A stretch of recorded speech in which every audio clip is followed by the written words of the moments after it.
Good evening, friends and enemies. We are in for the very first Q&A of the summer, and you're probably watching this after the fact, Thursday morning, whenever this goes live. This is going to be just a pure redraft fantasy football Q&A. We're going to do this every single Wednesday night at 6 p.m. Eastern time until kickoff happens, and then once the regular season rolls around, I will be doing my normal Q&A assault every Saturday, answering your start questions. If you guys want to join the stream at any point throughout the summer or during the NFL season, you can do so on BDGE.co and become a Big Dog member. That is the monthly membership we have available there for you. Different than the draft guide. The draft guide is a one-off product to help you with your fantasy football drafts. This is specifically for the Big Dog members. Jacob, you know what? We're here to answer any questions that you may have, whether they're fantasy football related or not. If you guys are watching after the fact, you can skim throughout the video and see the little questions pop up in the bottom right-hand corner, whatnot, and just find the ones that you want to talk about.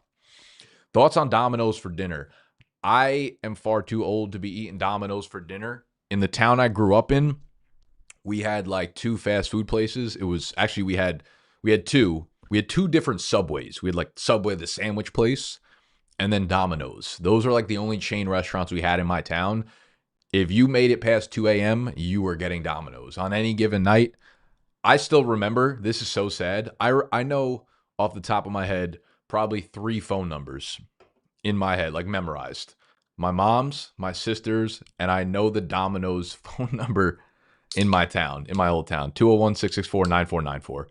If you literally look that up right now, that is the Domino's phone number in the town I grew up in. I no longer live there, but that's a fact.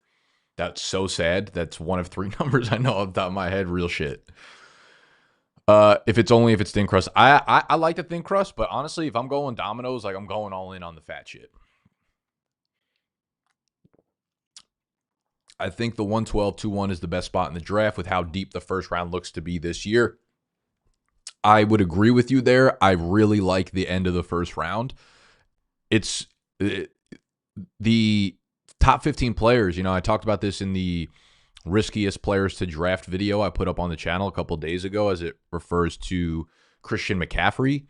You know, for me, he's ranked around 14, 15 in my rankings.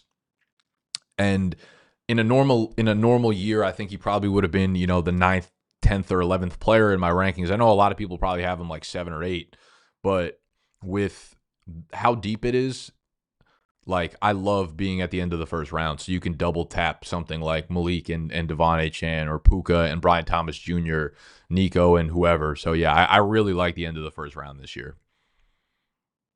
It's also weird how like the value pockets kind of turn out too, because if I'm in the beginning of the first round, like I want Jamar Chase, but if I don't get him, it's not that I feel really fantastic about, or not that I don't feel great about like a Jahmyr Gibbs, Bijan, Saquon.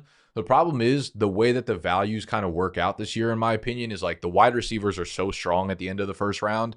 And then if you go running back first, you kind of put yourself in a position where like you want to attack wide receivers in the 2nd or 3rd round, but the value at that spot in the draft is just not really good. It's just bad, you know? I think more often than not, you're going to find a lot more of the running backs be more valuable there. Like you'll see a bunch of Josh Jacobs, Bucky Irving, Jonathan Taylor's drop there, where you're not going to see a bunch of the the AJ Browns or maybe Ladd will drop there now with Keenan signing in LA, but I think the value is with going wide receiver early, no matter really where you are in the first round. Big Rick, what's up, my friend? I have Nico, Saquon, Ridley, and Harvey as my core. Should I trade Reek? Okay, so one thing I'll ask for you guys to do is when you drop these questions, like, yeah, I'm assuming this is redraft, but I also don't know. So if there's a differentiator between that, I need to know if it's like Dynasty versus redraft versus like keeper league and also scoring settings. Like, let me know in any of the comments that you have. So you have Nico, Saquon, Calvin Ridley, and RJ Harvey as my core. So you've got a high-end wide receiver 1, a high-end RB1, and then some other, decent flex players in Ridley and Harvey. Should I trade Tyreek and Chris Godwin for like a lesser value, like a B-Rob and Egbuka, or sit on Reek's upside? I'm going to run back to this question, Ricky, once you give me a little bit more context. I don't know what kind of league this is. So I don't know, because some people draft their redraft leagues like this early, and then maybe you're asking for this, but I'm not sure. It kind of sounds like you're gearing more towards Dynasty. Jacob says, I got a 16-man redraft where I kind of can pick my own pick. What's the move? Oh, 16 is brutal.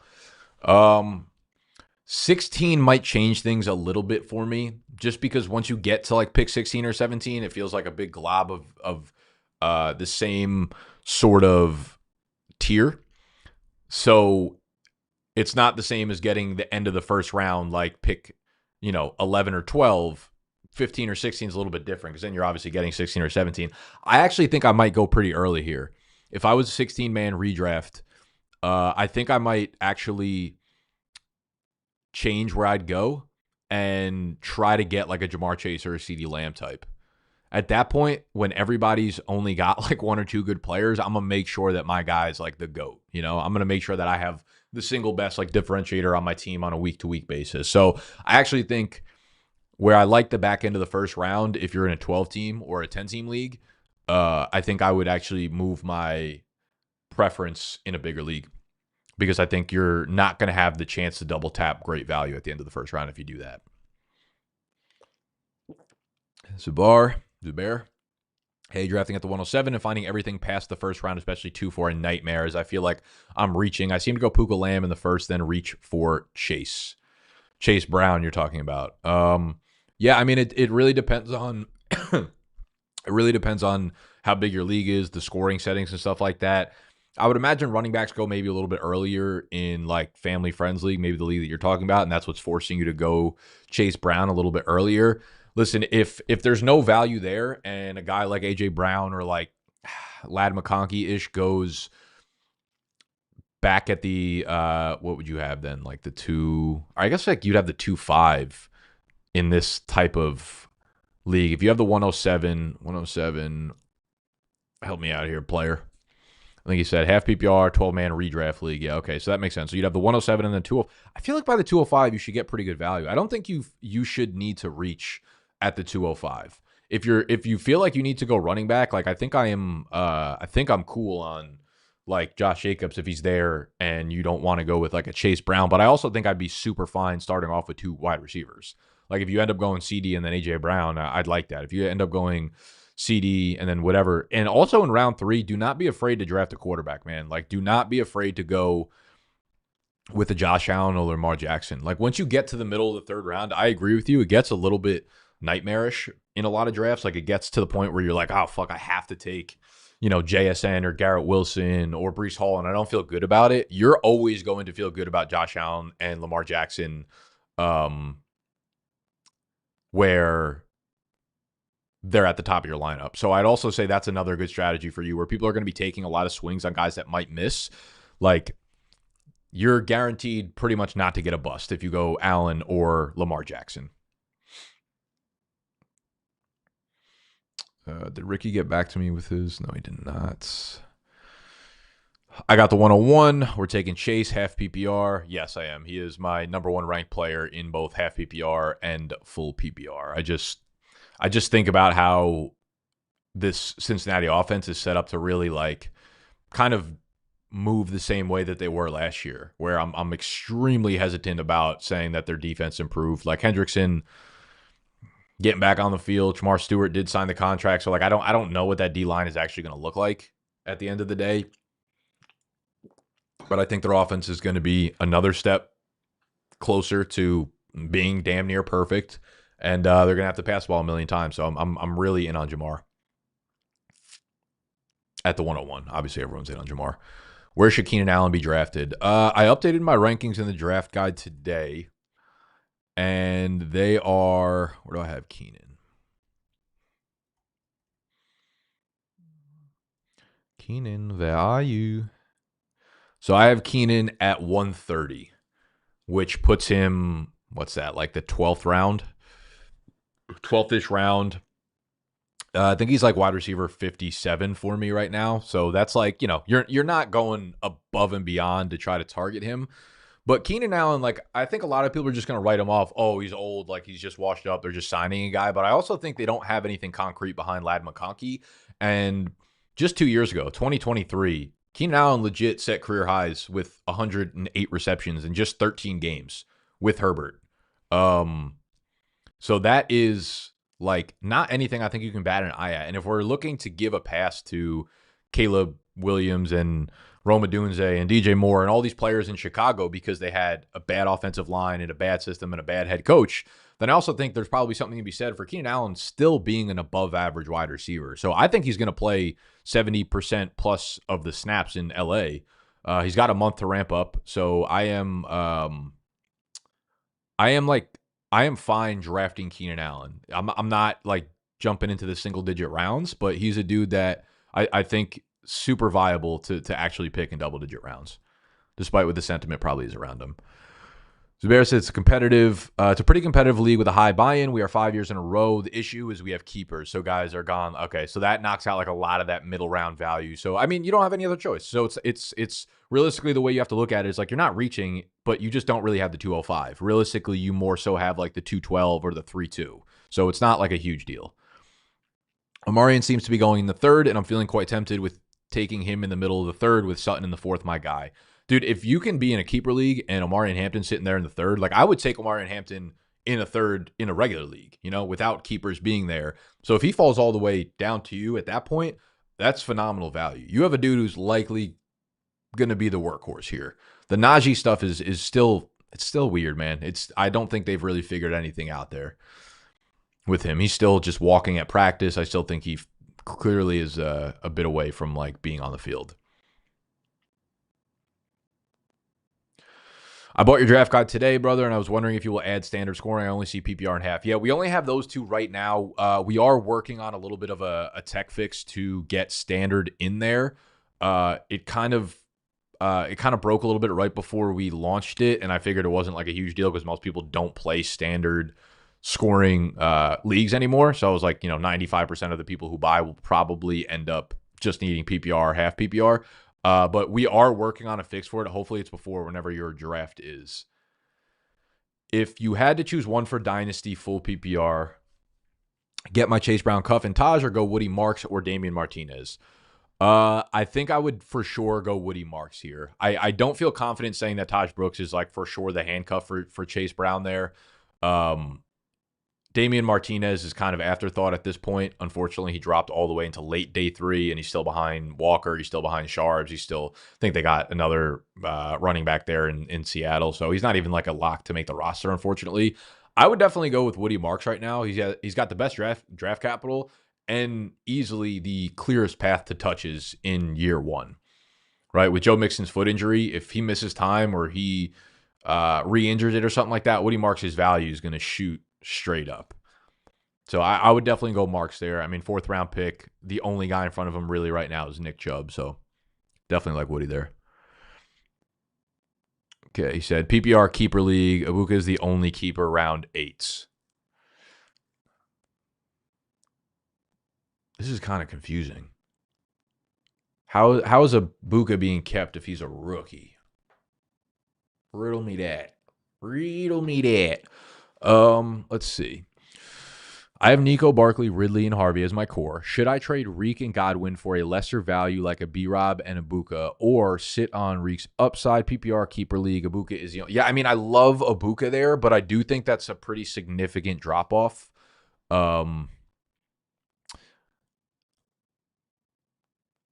In a non-dynasty league. Okay, I think you're saying Egbuka would be the only eligible player to be kept, is what you're saying. Yeah, that makes sense. I mean, that does lean a lot of the heavy value onto the Egbuka side because he could be the wide receiver 1 there in Tampa Bay. I don't hate it. Like, I'm off Reek, but at the same time, he's still a player that you're going to be able to slot into your wide receiver 2, 3 and get like good PPR scoring out of him. Godwin, I'm just like pretty much off on for the year about him being like a super productive guy outside of just like a random flex fill in. I do think you're probably giving up a little bit too much value to go to try to win right now if you're giving up Reek and Godwin. But if you don't feel great about your chances of winning and you kind of want to punt for next year, I really don't have a problem with Egbuka and the B-Rob side. But I think you're getting into a little bit of a messy territory there, and you're probably going a little bit into the unknown. And I think that's a little bit more risky then I think it's a little bit more risk than I'm willing to take on, to be honest. How are you feeling about the rookies this year, specifically McMillan and Kaleb Johnson? And where would you take them, if anywhere? I currently have them around the 5th or 6th, quite high on Kaleb. Yeah, I love Kaleb Johnson. He's been a dude for me since we made content about him on the Dynasty channel back in February. One of my favorite rookies to watch. I thought his film was phenomenal. I thought he had way more acceleration than just what you saw at his at the combine in his 40-yard dash. I thought he had great vision. I thought he reminded me a lot of DeMarco Murray, which I know is high praise, but listen, at the end of the day, these guys who end up being great running backs for the course of half a decade or a decade, they don't always look like that coming out. Like DeMarco Murray was not a first-round pick. Derrick Henry was not a first-round pick. LaShawn McCoy most of these guys who end up being the best running backs of a half year or a half decade or a full decade or whatever are just guys that go in day 2 and end up just getting into a great situation and being really good running backs. And I feel like this is what we have with Kaleb Johnson. So I'm hesitant on drafting Kaleb that high in the 5th. 6 is probably right, because in full PPR, you're going to take a dip there because Kenny Gainwell and Jaylen Warren are going to play a lot on passing down. So I really don't imagine Kaleb Johnson is going to catch more than 25 passes this year. He will likely be the goal line guy, though I'm not overly hyped about Pittsburgh's offense. So I'm not sure if that translates into 5 or 6 rushing touchdowns or 8 or 9. So I don't think I'd overpay for Kaleb just based on the fact that I think a lot of the valuable touches are a little bit more unknown, but I do think he's got a great volume floor. And if I had him in Dynasty, I'd be hyped about it. McMillan, I think, listen, he's got every chance to be a breakout wide receiver 1. Incredible in college, great production profile, gets top 10 capital, slotted into hopefully an ascending offense and an ascending scheme with, Bryce Young, who could take a step forward. So no reason why McMillan can't go out there and immediately command 130 targets. And if someone's going to do that, he's also a big time playmaker. At Arizona, I mean, he was averaging over 15 yards per reception. So it's not rookies can come in or guys can come in and see 110, 20, 30 targets. And a lot of the times they're averaging, 11 yards per reception, 12 yards per reception. But Tet's a big time playmaker. So if he comes out of the gate and commands a 25% target share in Carolina, you're going to see big numbers out of him. So I really have no problem with him in the 5th round. I think that's around where I have him ranked in our scoring. Let me see. Yeah, I have McMillan as the 58th overall ranked player, which would put him right at the 508, 509. Kaleb Johnson, in full PPR, he's 75th. So that puts him, I think, early 7th round. Half PPR, he's got a little bit of a bump there. Let me see. Yeah, so, yeah, I think that's kind of how I'm looking at those two. Jacob said, gun to your head. How fucking dare you? You got to pick one guy drafting around 10 to be a league winner. Who are you picking? I mean, I guess it would depend on what ADP you're going by, but Egbuka would have been my pick for the last 2 months leading up to it. And I guess it would depend on what site you're drafting on. Because Underdog, he's ADP 77, but on ESPN, he's ADP 120. So he would be a guy that I feel phenomenal about. Other league winners, I really like Josh Downs, but I think there has to be a little bit of a question behind his upside given the offensive system. Colson Loveland at the tight end position, I think, could be an absolute beast right now if Cole Kmet misses time because he just got injured. I like Jaden Higgins. I like Dylan Sampson a lot too, man, with this fucking Quinshon Judkins shit. If you put a gun to my head and it was if I were allowed to cheat a little bit, my league winner would be Egbuka. Pick number 2 though. Pick number 2 and 3 would be Colson Loveland and then Dylan Sampson out in Cleveland. How concerned are we with the Terry McLaurin situation, man? I think it gets done. I think Terry, honestly, at this point, he got a little fucked with the Courtland Sutton contract. Once Courtland Sutton signed, it kind of it tilted things a bit, because Sutton and him are coming out in, I think, the same year, 2019, or at least a year between each other. semi-similar production. Terry probably has more like longevity because Sutton missed a year with the ACL. But they're probably around the same tier. They're like the one on their team. But they're not like Jamar Chase or Justin Jefferson. So I think like Terry's gonna have to settle for something between DK and Courtland Sutton. And ultimately, I do think they definitely get something done. But yeah, I mean, the longer that we're holding out for, I think the more concerned you have to be. I think on August 6th, I'm not overly freaking out about it. It's the same quarterback, it's the same scheme, it's the same offensive system. So it's not as if Terry needs to learn a whole lot of shit. I think if we gave it another 2 weeks, if we hit August 20th, around there, and Terry's still not on the field, I think we're going to continue to move him down our rankings. But I mean, that news report can really hit at any point with Terry. Like if we woke up tomorrow and he signed an extension, wouldn't really surprise me.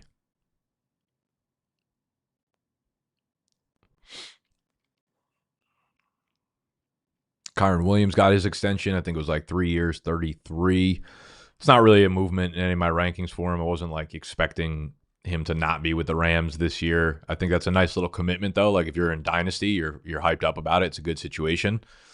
The last 2 years, last year he had 42.8% of the team's total touches, which was first in the NFL. 2023, he had 42.3%, which was second in the NFL. Crazy.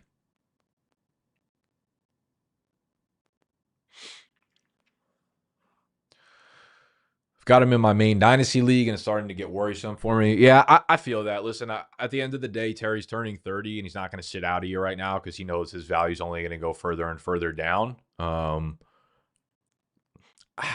really would be shocked if they don't get something done within the next 2 weeks. I want Terry at practice for 2 to 3 weeks to feel pretty good about it. But yeah, I mean, we have examples of guys starting out slow, guys not, performing up to par based on the holdout. But we also have examples of that not being the case, like Jamar Chase last year. He held out pretty deep into the summer and then ended up getting onto the field and said, fuck it anyways, and then balled out. But then we have CeeDee Lamb, we got Brandon Ayuk. So, there's no science or anything to this. I would be utterly shocked if we don't see Terry McLaurin on the field in week 1 because of a contract.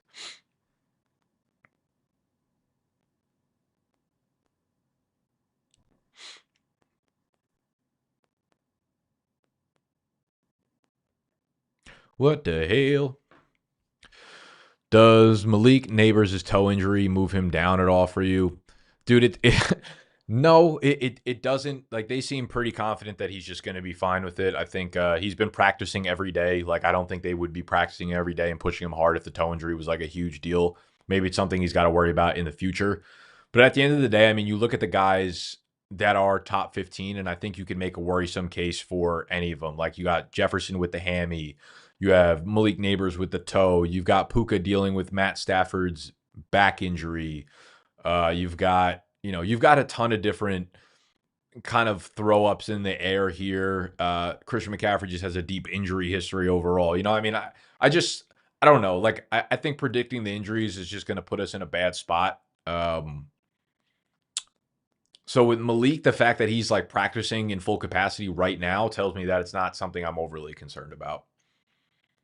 If they were tomorrow, he's not practicing and he's week to week with the toe injury, then he'd probably be moving down my ranks. And I don't know if he'd be on my board for the first 15, 20 picks. But the fact that he's out there every day, there's videos of him just getting up, jump ball, and going fucking crazy. I'm not too worried about it.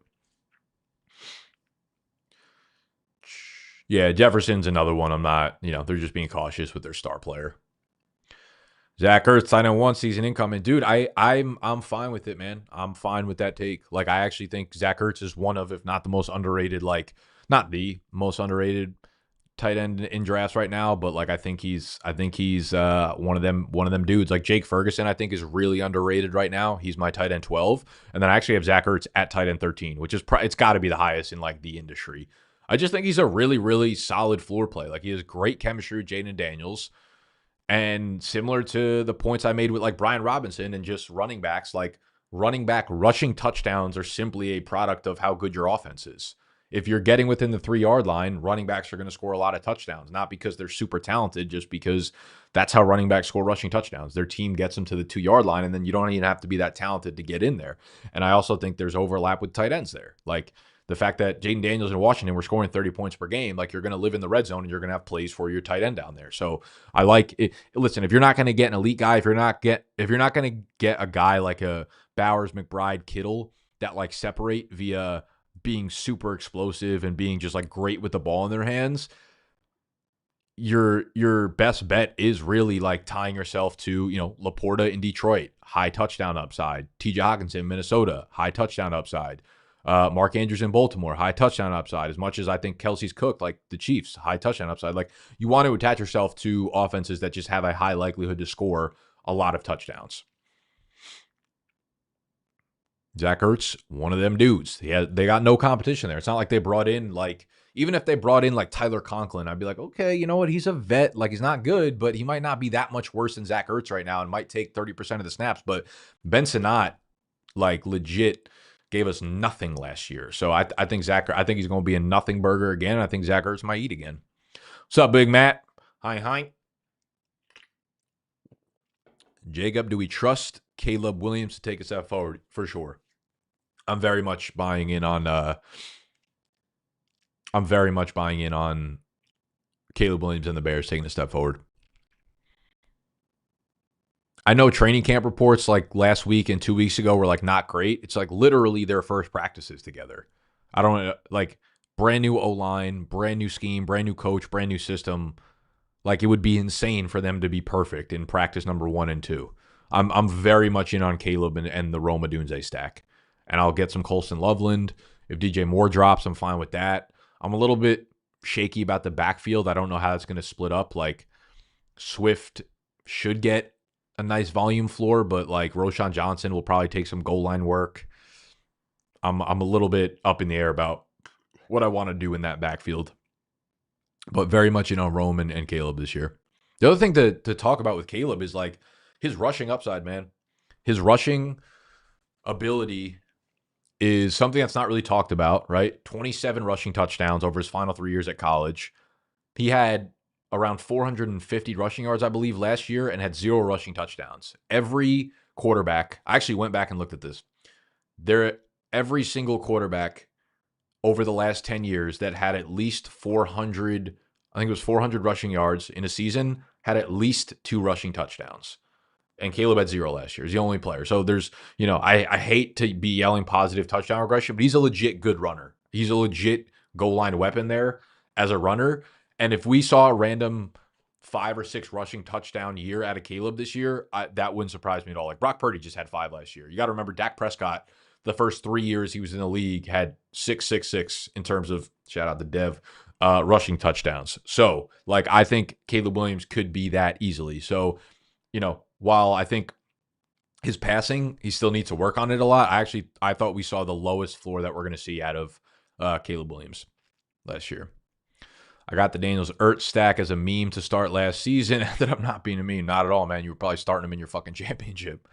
Is Amari Cooper cooked? I think Amari Cooper is more cooked than Keenan Allen was.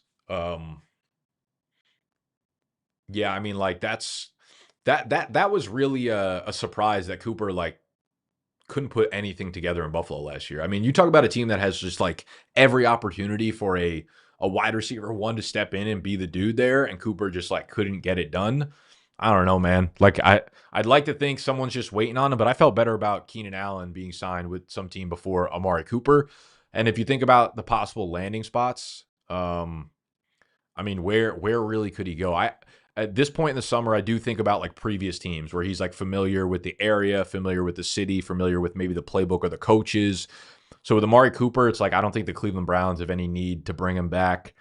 The Raiders, I don't think there's much continuity still left over there.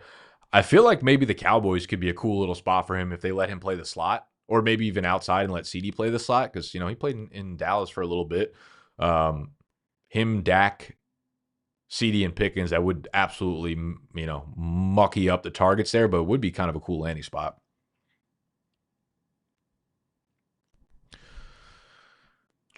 But yeah, if I had to lean one way or the other, Amari Cooper, not somebody I'm targeting at the end of drafts right now. Addison could be a great grab if he falls past the 12th round with suspension and new quarterback. Yo, I think so I have a really good video dropping on Friday for you guys that talks more about strategy. And one of the things I went into was buying guys on the suspension dip. And I'm very much for it. Addison's price is not going to fall much further than like his current ADP, to be honest with you. I think most people were expecting the suspension. Addison right now is 67th overall in Underdog, 81st CBS, 91st ESPN, 86th FFPC, 79 BB10. So let's say around pick 80. So you're talking about the 705. I think Addison will likely stay around there. I think maybe he drops into the mid 8th. And I don't necessarily have a huge problem with it. But, you're missing the first 3 games. You're also going to see a lot of what J.J. McCarthy is. I think one other maybe thing here to consider is the Vikings' early season schedule. And I'm kind of looking this up in real time with you because if they play a really tough schedule at the rip and J.J. struggles, that could be tough for Addison's value. But if they don't, okay, they have a really nice schedule to start. So, honestly, Addison could be a dude that you even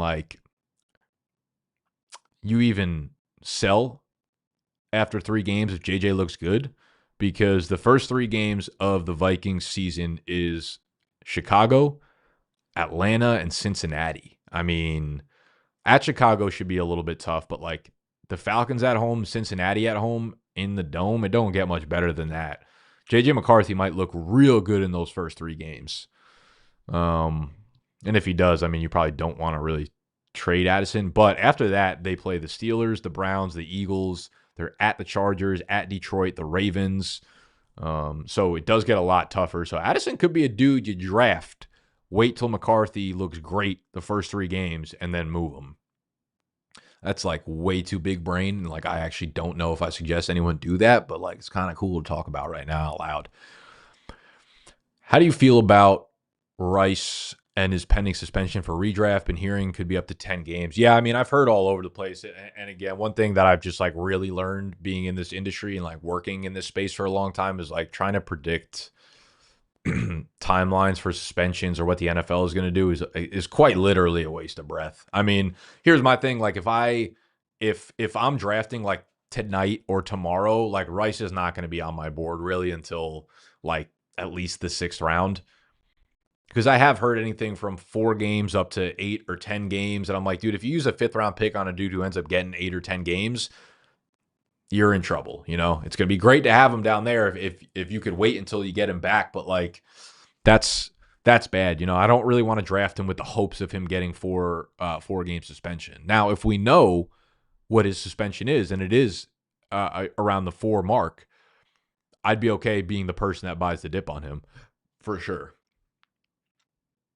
But yeah, I just think it's a waste of breath really trying to predict what his suspension length is, because it always ends up being like one guy on Twitter just like takes it and runs with it. Some like lawyer will be like, this is probably what's happening, and then it's never the actual case.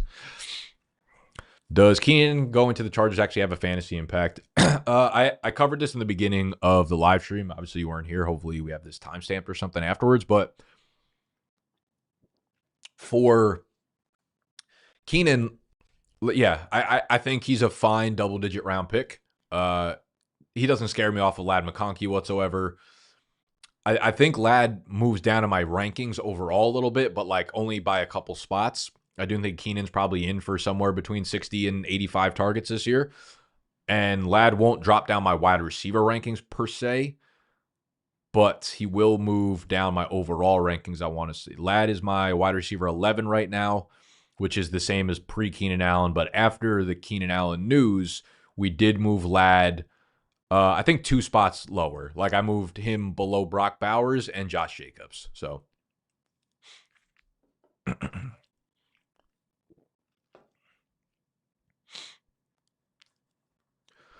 RJ Harvey's relatively low on your board. Thoughts? I've seen him going as high as 4th, with people really feeling the system is amazing for him. Yeah, I think the system is great. I think genuinely that's what he has going for him. And to be honest with you, I think I have Harvey as like as high as I've had him all summer right now. He's my running back 22.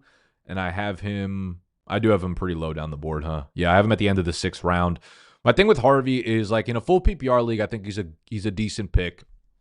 I think J.K. Dobbins is going to get a lot of work, a ton of work, and a lot of carries, and I think there's a chance that Dobbins or Estime gets the goal line touches. I also think RJ Harvey's a really poor pass blocker, and I think that's going to keep him off the field on obvious passing downs. I think they're going to have a ton of schemed up touches for him. I think he'll, see 4, 5, 6 targets per game, and that's great in a Sean Payton offense. I still question what he's going to do on the ground, although they have a great offensive line. So, even poor vision can kind of be negated by not being touched for 3 or 4 yards on every carry. So I think Harvey's really going to have to improve in his passing game or his pass blocking for him to realize that upside that everyone wants to see. So listen, he's not. I have him lower than consensus likely, and if he's going in the 4th round, he's definitely not going to end up on my teams. But he's not a fade. Like if he drops to the end of the 5th, early 6th, I'm okay grabbing him in full PPR. Jaleel is listed as RB2. Yeah, that's just a fake depth chart for right now. Don't worry about that. At what point do we worry that Terry won't be game ready if he continues to sit out? Yeah, we had this question a little bit earlier as well. Terry, I'm giving it until around August 18th to 20th. That's another 2 weeks, and I'll worry about Terry for real. Ollie Gordon, potential touchdown magnet and late round steal. Yeah, I kind of think he's just a guy, to be honest with you, but I think Devon Achane's kind of a touchdown magnet too. I mean, he's undersized. He's been in the league for 2 years, and what does he have? 11 touchdowns in year 1 and 12 touchdowns last year, or vice versa. 11 touchdowns in year 1, 12 touchdowns last year. And he had 11 touchdowns in just 11 games in 2023. And Devon Achane was taking the majority of goal line touches too. So maybe they trust him down there. Maybe they will use him around the goal line. Would I project that? Probably not, given Ollie Gordon is there. But again, these running backs who are not overly talented, they are going to score as many rushing touchdowns as their offense is good. If Miami is a middle of the pack offense, if they're scoring, if they're 17th in the league in scoring, or 14th in the league in scoring, or 19th in the league in scoring, then whoever their goal line back is realistically is only going to score 6 or 7 rushing touchdowns. 2 Jacob K's. Do we really have 2 separate? Yeah, we do. We got Jacob Kelly and Jacob K, the big K dog. Josh Palmer is my go-to late round pick at the moment. Him or Tillman. Yeah, I mean, I like both of those guys for sure.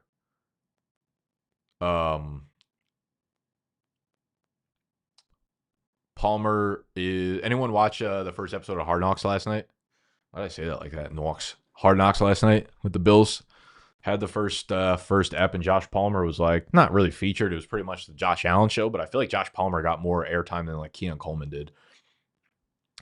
Ollie has the potential to be Hurts to Achane. It's the most outrageous fucking statement I've ever heard. Ollie Gordon has a chance to be Jalen Hurts. What are you talking about? All right, big girls. We are 40 minutes in. There's only 5 of you brave soldiers in here, but I appreciate each and every one of you. All the Jacob K's out there. Zubair, Phantom Bowling, William Doyle, my mans, Matt Higgins, everybody who hung out for the day, Ricky. Anyone I missed, I apologize because you are far up the chat at this point. But we're going to dip out of here. As always, we will be live every Wednesday night going forward until the season starts, 6 p.m. Eastern time. If you want in on the next live stream, make sure you go sign up to be a Big Dog member on bdge.co. And then you'll get access to the Discord by syncing your account in the top right corner of the website. And that will get you into the private chat that gets you to see the link that we put in here. Will Jaylen Warren be a consistent? We'll get these last 2 questions right quick. Will Jaylen Warren be consistent, or do you think he's still boom or bust? I don't think he's going to be a consistent flex play, really. I think he'll get consistent volume. I just don't think it'll end up being a ton of fantasy points. I can see him getting, 10 carries and a couple targets a game, but that'll probably add up to, 55 total yards from scrimmage and a couple PPR points. So I think he'll give you 8 points a game PPR, and every once in a while he'll score a touchdown. But it's not someone that I think are going to be able to really rely on. You know, I as weird as it is, I think he's almost just more of a handcuff at this point. I don't think he's like good enough by himself to have standalone value. All right, y'all. I'm out of here. I love you.